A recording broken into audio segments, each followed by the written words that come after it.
नमस्कार। मेरी आयु 68 वर्ष की है और आज से 50-60 साल पहले मैं गांव में रहता था। तो गांव में एक मंदिर होता था, मंदिर का पुजारी होता था।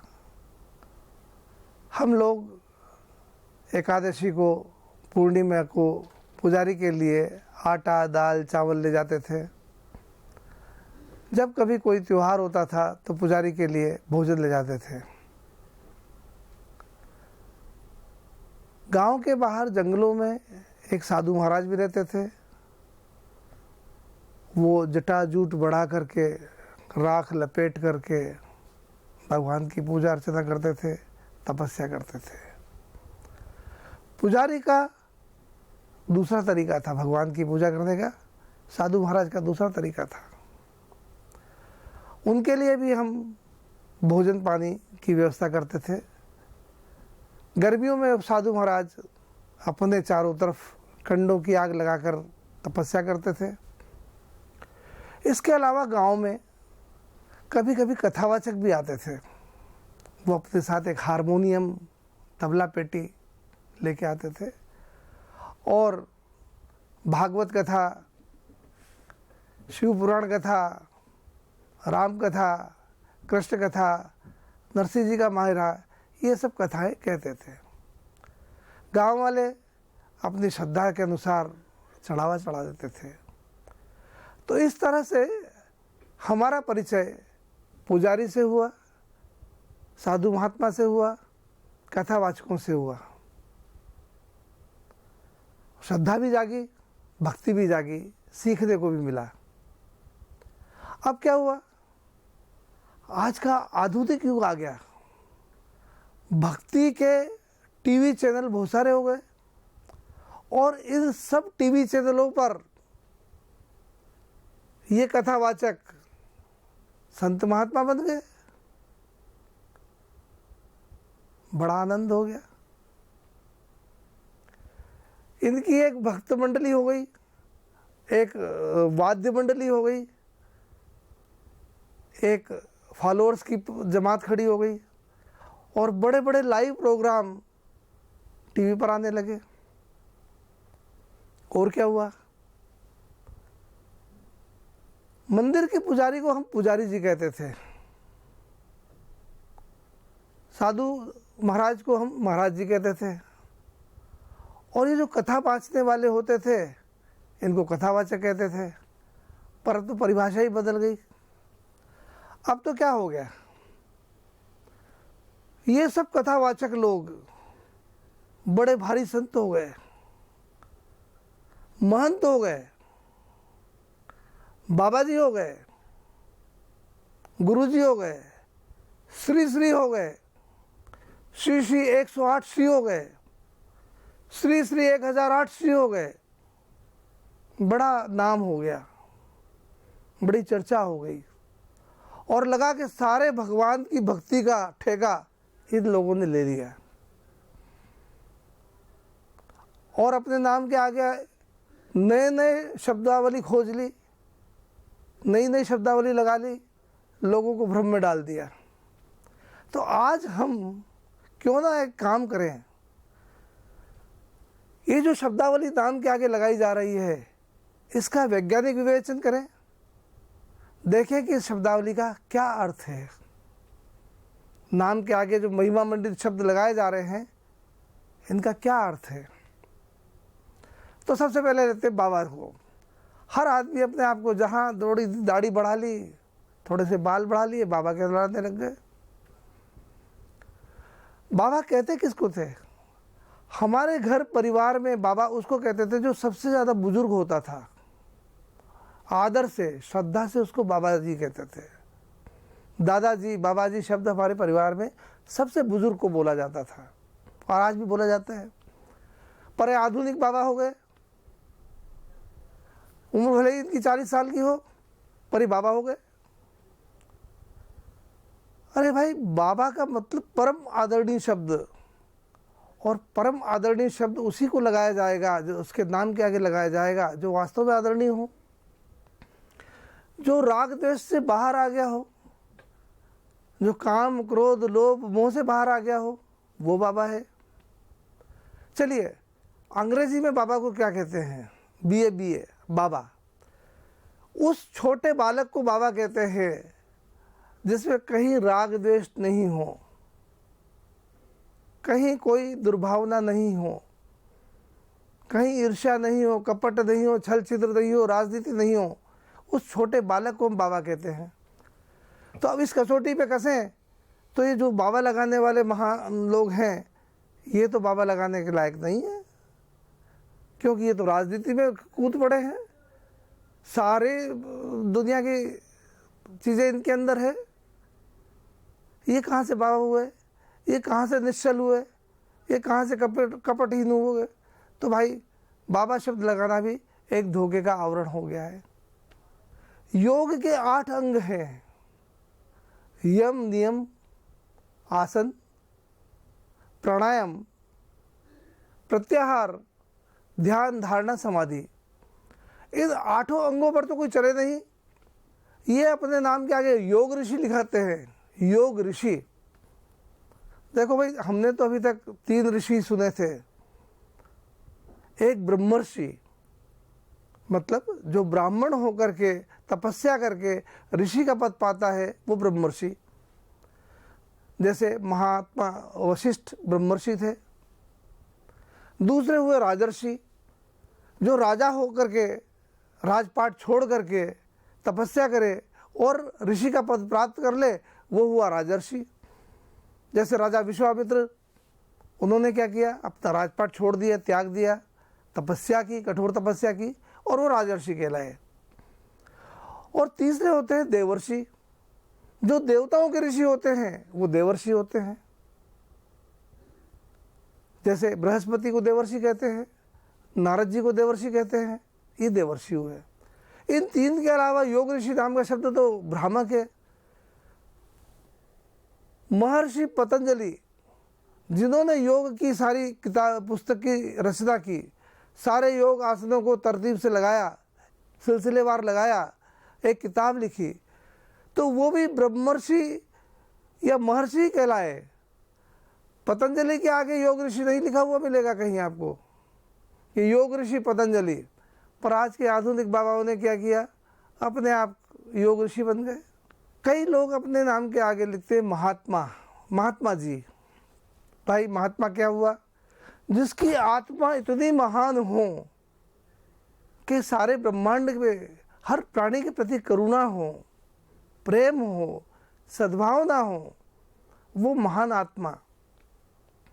जैसे हमारे महात्मा गांधी, जिन्होंने सत्य का जीवन जीते हुए अपना जीवन पवित्र कर लिया, निर्मल कर लिया, वो महात्मा कहलाए। पर ये जो आजकल के टीवी पर आने वाले महात्मा लोग हैं, इनका जीवन तो देखो, इनके बारे में जरा सी चर्चा तो छानबीन करके तो देखो, ये कहाँ के महात्मा भाई? तो कैसे महात्मा लिख रहे हैं अपने आप नाम के आगे के महात्मा जी? धोखा दे रहे हैं। कई लोग लिखते हैं महंत, मंदिर के महंत। अरे, महंत का अर्थ क्या है? महंत का अर्थ है महानता की सीमा तक जो चला गया हो, जिसमें इतनी महानता हो कि महानता की ऊंचाइयों तक चला गया हो, वो महंत है। महानता तो है ही नहीं, और हम कहे जा रहे हैं महंत है, महंत है। क्यों धोखे में आ रहे हैं? कई लोग लिखते हैं भदंत। भदंत का मतलब भद्रता की सीमा तक चला गया हो, जिसमें अच्छाइयां कूट कूट के भरी हुई हो। बौद्ध ऋषि, वो अपने आगे भदंत लिखते हैं, क्योंकि वे धर्म के 8 अंगों को धारण किए हुए हैं। 8 अंग धारण करके और फिर वो राग द्वेष से बाहर निकल आए हैं, मोह माया से बाहर निकल आए हैं, वो भदंत हुए। ये आज के आधुनिक भजन कैसे भजन थे भाई। तो इससे भी बाहर आए। कई लोग अपने नाम के आगे बापू लगा रहे हैं, फला बापू, ये अब नाम के पीछे लगा लिया बापू। भाई महात्मा गांधी को तो बापू कहते हुए देखा है हमने, क्योंकि गुजराती में बुजुर्ग आदमी को जो घर में सबसे बड़ा हो उसको बापू कहने की प्रथा है। तो बापू हुआ, पर असल में तो क्या है कि उसमें इतने सद्गुण आ जाएं, उसमें इतनी अच्छाई आ जाएं, जैसे महात्मा गांधी राष्ट्र बापू हो गए, राष्ट्रपिता हो गए। महात्मा गांधी ने नहीं कहा कि मुझे राष्ट्रपिता कहना मेरे मरने के बाद, कभी नहीं कहा। कभी कोई वसीयत नहीं की कि मरने के बाद मुझे राष्ट्रपिता की पदवी दे देना, पर हम उन्हें बापू प्यार से कहते हैं। असली बात तो यह है, जो पिता समान हो वो बापू। बड़ा आश्चर्य होता है भाई, कैसे बापू हैं? अरे पहले अपने बच्चों के तो बापू बनो, शादी करो, गृहस्थ जुड़ लो, क्योंकि 4 आश्रम होते हैं, ब्रह्मचर्य, गृहस्थ, वानप्रस्थ और संन्यास। तो ब्रह्मचर्य से गृहस्थ में आओ, गृहस्थ से वानप्रस्थ में आओ, और वानप्रस्थ पूरा करने के बाद संन्यास में आओ। लोग मुझसे पूछते हैं आप इस वेशभूषा में आने के पहले क्या थे? तो मैं उन्हें बताता हूँ, बचपन से मेरे में एक लगन थी, इच्छा थी कि ये जीवन क्यों मिला है मुझको, इसका उद्देश्य क्या है, क्यों जन्म हो गया है, भगवान ने जो जन्म दिया है, ये काया दी है, इसका कोई उद्देश्य तो होगा।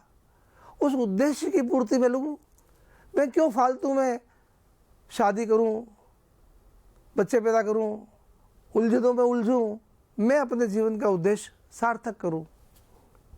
परंतु क्या हुआ, खूब अच्छी पढ़ाई की, एमकॉम में मुझे सिल्वर मेडल मिला। उस सिल्वर मेडल को देने के लिए दीक्षांत समारोह का आयोजन किया गया, सारे मेडलिस्टों को दिया। हमारे उस समय के तत्कालीन राज्यपाल श्री केसी रेड्डी जी ने वो मेडल मुझे प्रदान किया। उस दीक्षांत समारोह में भाग लेने के लिए हमारे देश की तत्कालीन प्रधानमंत्री श्रीमती इंदिरा गांधी भी आई थी, डॉक्टर शंकर दयाल शर्मा भी शामिल हुए थे, हमारे मुख्यमंत्री श्यामा चरण शुक्ल भी थे, और गणमान्य लोग भी थे। तब मैंने हमारे देश की प्रधानमंत्री से कहा था कि ये जो शिक्षा दी जा रही है, क्या यह देश के नागरिकों के लिए पर्याप्त है? क्यों ना हमारी शिक्षा का पैटर्न बदल दिया जाए, वो शिक्षा दी जाए जो हमारे काम की हो, हमारे जीवन में लाभदायक हो। जैसे भगवान कृष्ण ने अर्जुन को शिक्षा दी थी, युद्ध के मैदान में शिक्षा दी थी, और वो शिक्षा पाकर अर्जुन ने महाभारत का युद्ध लड़ा। हम भी हमारे जीवन की इस महाभारत का युद्ध सफलतापूर्वक लड़ सकें और सफल हो जाएं, ऐसी शिक्षा दीजिए। श्रीमती इंदिरा गांधी ने मेरी बात को सराहा था, कहा भी था कि वो दिल्ली जाकर के इस बात पर गौर करेंगी, विचार करेंगी। तो हमारे जीवन का उद्देश्य पाने के लिए हम कुछ करें और उसमें जुट जाएं, तो हमारा जीवन सार्थक हो जाएगा। पर हम झूठी लोकप्रियता पाने के लिए ये अपने नाम के आगे अनेक अनेक विभूषण लगा दें, तो भाई इनका क्या अर्थ हुआ? मेरे नाम के आगे भी आचार्य लगा है, पर आचार्य का सीधा सा मतलब है टीचर, जो पढ़ाने वाला है वो व्यक्ति। अंग्रेजी में टीचर कहेंगे, हिंदी में शिक्षक कहेंगे, संस्कृत में आचार्य कहेंगे। तो जो लोगों को अच्छी बातें बताए बस वो आचार्य। पर यहाँ तो क्या हुआ, कई लोग अपने नाम के आगे लगाते हैं परम पूज्य गुरु। अरे भाई, गुरु तो वैसे ही परम पूज्य है। हमारे रविंद्रनाथ टैगोर, उनके नाम के आगे क्या लगता है? गुरुवर रविंद्रनाथ टैगोर। कहीं परम पूज्य गुरु नहीं लिखता है, क्योंकि गुरु तो वैसे ही पूजनीय है, उसके आगे परम पूज्य लगाने से क्या मिलेगा। हम क्यों ऐसे शब्द गढ़ गढ़ के लगा रहे हैं अपने नाम के आगे, परम पूज्य गुरुदेव। और एक और बात, गुरु का मतलब क्या है, भारी। तो गुरु तो किसी को बनना ही नहीं चाहिए, क्योंकि जो शिष्य पर भारी पड़ जाए, शिष्य से दक्षिणा लेवे, शिष्य का शोषण करे, वो कैसा गुरु। अरे जो शिष्य के कल्याण में सहायक हो जाए, जो शिष्य को आगे बढ़ने में सहायता दे, जो शिष्य की मदद करे, वो गुरु है। तो सही नाम तो ये होना चाहिए, कल्याण मित्र। जो शिष्य का कल्याण कर सके वो कल्याण मित्र। शिष्य का शोषण करने वाला गुरु ठीक नहीं है। इसलिए मैं दान पुण्य लेता नहीं हूँ, चंदा लेने में विश्वास नहीं रखता हूँ। परंतु आपने देखा होगा ये मीरा चैरिटेबल ट्रस्ट का स्क्रोल चल रहा है, ये क्या है भाई, ये उन लोगों के लिए है जो मेरे पीछे पड़ जाए और कहे गुरुजी हमको दान देना ही है, और गुरुजी कहे नहीं दान नहीं लेना है, नहीं हमें तो कहीं ना कहीं देना है। यदि आप नहीं लेते हो तो कोई और ऐसा व्यक्ति, ऐसी संस्था जो लेती हो और अच्छे काम में लगाती हो, उसका पता बताओ। अब मैं किसका पता बताऊं, मैंने तो कोई ऐसी संस्था टेस्टेड की नहीं है कि भाई वास्तव में आपकी मेहनत की कमाई का एक एक पैसा अच्छे काम में लग जाए। तो फिर ये संस्था बता दी मीरा चैरिटेबल ट्रस्ट। इस संस्था के उद्देश्यों में सबसे बड़ा उद्देश्य ये है कि कैंसर एक भयानक बीमारी होती है, बड़ी पीड़ादायक बीमारी होती है, सहन नहीं होती है। इस कैंसर के प्रति जागरूकता फैलाई जाए, लोगों से कहा जाए कि शुरू में ही टेस्ट करा लो, शुरू में ही पता लगा लो कहीं कैंसर की शुरुआत तो नहीं हो गई है। और 80% कैंसर 3 जगह होता है, पान, बीड़ी, गुटखा, जर्दा खाने से मुंह का कैंसर हो जाता है, ओठों का कैंसर हो जाता है, तालू का कैंसर हो जाता है जिसे ओरल कैंसर कहते हैं। 50 साल की आयु के बाद प्रोस्टेट कैंसर हो जाता है, गुप्तांगों में कैंसर हो जाता है। महिलाओं में गर्भाशय की ग्रीवा का कैंसर हो जाता है जिसे सर्वाइकल कैंसर कहते हैं, या ब्रेस्ट कैंसर हो जाता है। तो इन सब की जांच पड़ताल करके और उन्हें बता दिया जाए। शुरू में तो बड़ा आसान है, बहुत सरल काम है कैंसर का इलाज हो जाना।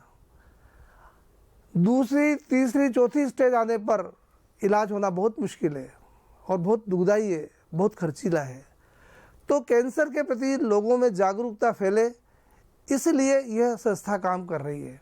हम ऐसे कोई काम नहीं करें जिससे लोगों की बददुआ हमें मिले, हम वही काम करें जिससे लोगों की सद्भावना मिले, दुआएं मिले, और तब देखेंगे आप कि हमारे जीवन में निरंतर उन्नति हो रही है, हमारे मन में प्रसन्नता बढ़ती जा रही है, हमारे घर का वातावरण अच्छा होता जा रहा है, हमारे बच्चे अच्छे रास्ते पर चलते जा रहे हैं, हमारी उन्नति होती जा रही है और हमारे समाज की, देश की प्रगति होती जा रही है।